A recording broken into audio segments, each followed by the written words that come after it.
بسم اللہ الرحمن الرحیم۔ السلام علیکم محترم سامعین اور عزیز طلبہ کرام، امید کرتا ہوں کہ آپ تمام احباب خیر و عافیت سے ہوں گے۔ آج کا ہمارا سبق نمبر 68 ہے، جس میں ہم شاعر البرج بن مسہر الطائی کو پڑھیں گے۔ ان کا تعارف کچھ یوں ہے کہ ان کا تعلق قبیلہ جدیلہ طئی سے ہے، اور یہ حضرات نشیبی علاقے میں رہتے تھے۔ ان کا ایک دوسرا قبیلہ غوث بن طئی جو پہاڑی علاقے میں رہائش پذیر تھا۔ ہوا یوں کہ جدیلہ بنی طئی کا ایک شخص جس کی اونٹنی غوث بن طئی کے ایک آدمی پر کسی معاملے پر آ گئی تھی، یعنی اس کے پاس وہ اونٹنی موجود تھی، کسی معاملے میں اس نے پکڑی تھی۔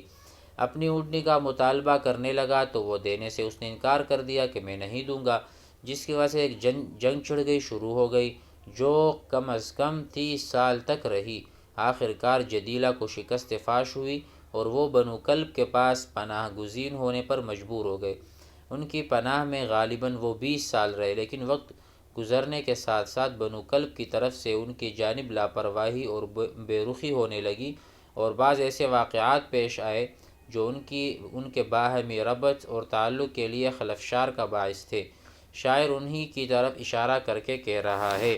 اب شاعر کا تعلق تو جدیلہ طئی سے ہے، جن کو شکست ہوئی تھی اور جو پناہ گزین تھے۔ اب بعض روابط کی وجہ سے اختلاف ہوا ان کا بھی بنو کلب سے، جو ان کو پناہ دینے والے تھے۔ اب انہوں نے جو اشعار کہے ہیں اس میں یہ داستان سنا رہے ہیں، آئیے اس کو پڑھتے ہیں اور سمجھتے ہیں۔ وقال البرج بن مسہر الطائی فنعم الحی کلب غیر أن رأینا فی جوارہ میہنات، ونعم الحی کلب غیر أن رزئنا من بنین ومن بنات، فإن الغدر قد أمسى وأضحى مقیما بین خبت إلى المساة، ترکنا قومنا من حرب عام ألا یا قوم للأمر الشتات، وأخرجنا الأيام من حصون بها دار الإقامة والثبات، فإن نرجع إلى الجبلين يوما نصالح قومنا حتى الممات۔ یہاں پر شاعر بنو کلب جنہوں نے ان کو پناہ دی تھی اس کی تعریف کر رہے ہیں۔ فنعم الحی یعنی بہت اچھا قبیلہ ہے اور بہت اچھی قوم ہے بنو کلب۔ قبیلہ بنو کلب بڑا اچھا قبیلہ ہے۔ فنعم الحی، نعم الناس، نعم القبیلہ او نعم القوم کلب، غیر ان اس کے سوا، غیر ان ای سوا ان رأینا اس کے علاوہ جو ہم نے دیکھا ہے، فی جوارہم ان کے پڑوس میں، حناتی، حنات کہتے ہیں ناپسندیدہ عادات اور ناپسندیدہ امور کو۔ تو شروع میں تو وہ کہہ رہے ہیں کہ نعم الحی کلب، بنو کلب کا قبیلہ اور یہ قوم بہت اچھی ہے، لیکن غیر ان اس کے علاوہ کہ ہم نے دیکھا ہے، فی جوار، جوار کہتے ہیں کسی کے پڑوس میں ہونے کو، اور جار کہتے ہیں پڑوسی کو۔ ھذا جاری، یہ میرا پڑوسی ہے۔ رأینا فی جوارہم حناتی، ناپسندیدہ عادات ہم نے دیکھی ہیں جس کا تذکرہ یہاں پر مناسب نہیں ہے۔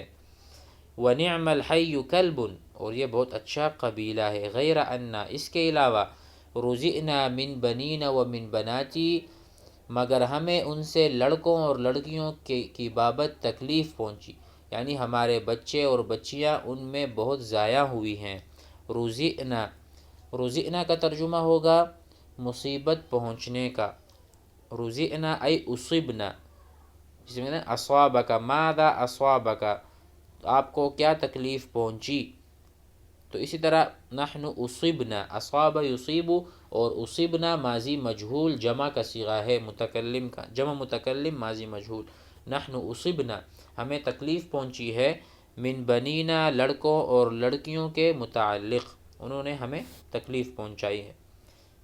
فإن الغدر قد امسى وأضحى، اور جو کچھ ہوا اس لیے کہ دھوکہ بازی ان کے مقام خبت اور مسات کے درمیان صبح و شام مقیم رہتی ہے۔ کہتے ہیں الغدر یعنی دھوکہ بازی، امسا رات بھی کرتی ہے، اضحیٰ صبح بھی کرتی ہے، مقیماً اور الغدر مقیم، گویا کہ وہاں پر خیانت نے پڑاؤ ڈال دیا ہے، وہاں پر خیانت نے گھر بنا لیا ہے، بین خبتی ای مقام خبت، ماء لکلب، یعنی یہ ان کی پانی کی جگہ، قبیلہ کلب جہاں سے اپنے لیے پانی لے کر آتے ہیں، اور اسی طرح چوپایوں کو یعنی مال مویشی کو پانی پلاتے ہیں، اس جگہ میں خیانت ہے، المساتی، اور یہ دوسری جگہ ہے جہاں پر بھی پانی کا ان کا حوض ہے یا تالاب وغیرہ ہے۔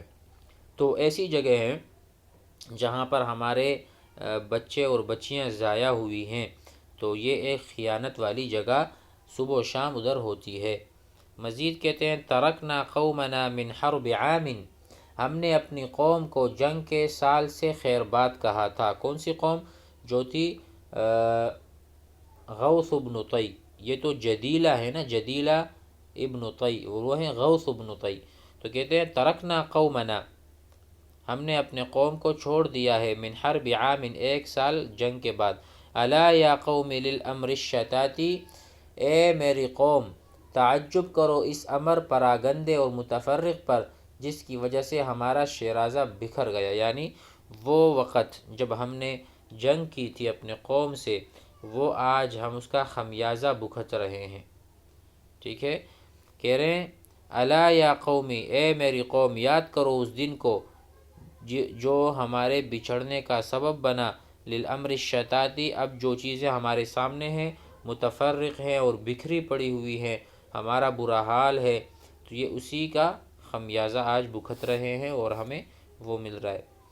وَأَخْرَجْنَا الْأَيَامَ، اور ہم نے ان قلعوں سے عورتوں نے نکالا، اور ہم کو ان قلعوں سے عورتوں نے نکالا، من حصون، حصون جمع حصن، حصن کہتے ہیں محفوظ جگہ کو یا ایک قلعے کو، قلعہ نما کوئی جگہ ہو، تو کہتے ہیں وَأَخْرَجْنَا الْأَيَامَ، ہمیں نکالا عورتوں نے، من حصون قلعوں سے، بہا دار الاقامت والثبات، اور جن میں ہمارا دار الاقامہ تھا، یعنی کہ ہم ان کی حفاظت قلعوں میں نہ کر سکے، جس کی وجہ سے پناہ لینے کے لیے نکلنا پڑا، اگر عورتیں نہ ہوتی تو ہم نہ نکلتے۔ تو کہتے ہیں وہ عورتیں جن کے شوہر نہ ہو، وہ مرد جن کی بیویاں نہ ہو، تو اس کو ایامہ کہتے ہیں۔ الاییم، الاییم یعنی وہ عورت جس کا شوہر نہیں، اسی طرح آدمی بھی۔ تو یہ سارے جب ہمارے پاس تھے تو ہم مجبور تھے کہ ہم کسی کی پناہ میں آ جاتے، تو ہم پناہ میں تو آئے تھے، لیکن ہمارے ان قلعوں سے نکلنا انہی ایامہ کی وجہ سے تھا۔ ایامہ کون ہے؟ بیوہ عورتیں اور اسی طرح مرد بھی۔ اور آخری شعر ہے فَإِن نَرْجِعْ إِلَى الْجَبَلَيْنِ يَوْمًا، چنانچہ اگر ہم دو پہاڑوں یعنی آجا و سلمہ کے جانب لوٹیں، جو آگے آ رہا ہے۔ الجبلین سے مراد دو پہاڑ ہیں جہاں یہ رہتے تھے، جس کا نام ہے آجا و سلمہ کی جانب اگر ہم لوٹیں، نرجع اگر ہم لوٹیں گے، الی الجبلین دو پہاڑوں کے بیچ، یومن کسی دن، نصالح قومنا حتی الممات تو ہم اپنی قوم سے مرتے دم تک کی صلح رکھیں گے، صلح کریں گے، یعنی کبھی لڑائی کا نام ہی نہ لیں گے کہ لڑائی کا مزہ ہم نے چھک لیا، آج ہمارا کیا حشر ہے، اوروں کے ہاں ہم بیٹھے ہوئے ہیں بے کس، اور کوئی ہمارا ہمدرد خیرخواہ نہیں ہے، تو اسی لیے اگر ہم دوبارہ وہاں گئے، نصالح تو ہم صلح کریں گے، صالح یصالح قومنا اپنی قوم کے ساتھ، موت تک کبھی نہیں لڑیں گے۔ مزید پڑھتے ہیں وقال موسیٰ بن جابر الحنفی لا اشتہی یا قوم الا کارہا باب الامیر ولا دفاع الحاجب ومن الرجال اسنة مذروبة ومزندون حضورهم كالغائب منهم ليوث لا ترام وبعضهم مما قمشت وضم حبل الحاطب۔ موسیٰ ابن جابر الحنفی کہتے ہیں لا اشتہی، کہتے ہیں کہ مجھے پسند نہیں ہے، یا قوم اے میری قوم، لا اشتہی لا احب میں محبت نہیں کرتا یا مجھے پسند نہیں ہے، یا قوم اے قوم الا کارہن باب الامیر مگر ناپسند ہے مجھے کسی امیر کا دروازہ.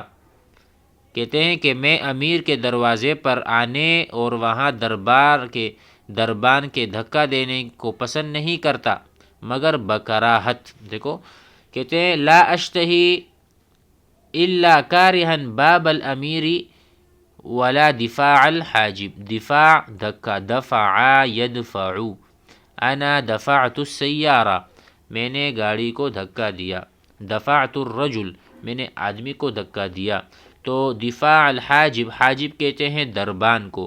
تو نہ میں دربان کا دھکا پسند کرتا ہوں اور نہ میں کسی امیر کے دروازے پر جانا پسند کرتا ہوں، مجھے کوئی پسند نہیں ہے مگر کارہن.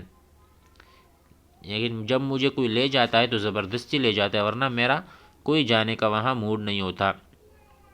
اسی طرح وَمِنَ الرِّجَالِ أَسُنَّةٌ مَضْرُوبَةٌ اور لوگوں میں سے بعض تیز نیزے ہیں، یعنی کہ تیز نیزوں کی طرح عزم پر عمل کر گزرتے ہیں، یعنی وہ جب کہتے ہیں وہ کر گزرتے ہیں.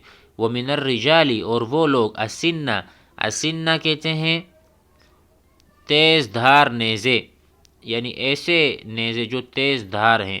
تو بعض لوگ اس تیز دھار نیزوں کی طرح ہیں. مزندون آگے آ رہا ہے، مزندون یعنی بخل والے. حضورہم کالغائب ان کا حاضر ہونا بمنزلہ غائب کے ہے، یعنی ان کا ہونا نہ ہونا برابر ہے. جو لوگ بخیل ہیں، بخل کرنے والے ہیں. وَمِنَ الرِّجَالِ أَسُنَّةٌ مَضْرُوبَةٌ مضروبہ کا ترجمہ ہم کریں گے یہاں پر رجل مزند، اس کا بھی آپ کہہ سکتے ہیں کہ یہاں پر جو اس کا ترجمہ ہے وہ ہے اور بعض بخیل یا جھوٹے، مضروبہ جھوٹے ہیں کہ ان کی موجودگی مثل غائب کی، یعنی ان کا وجود اور عدم دونوں برابر ہیں.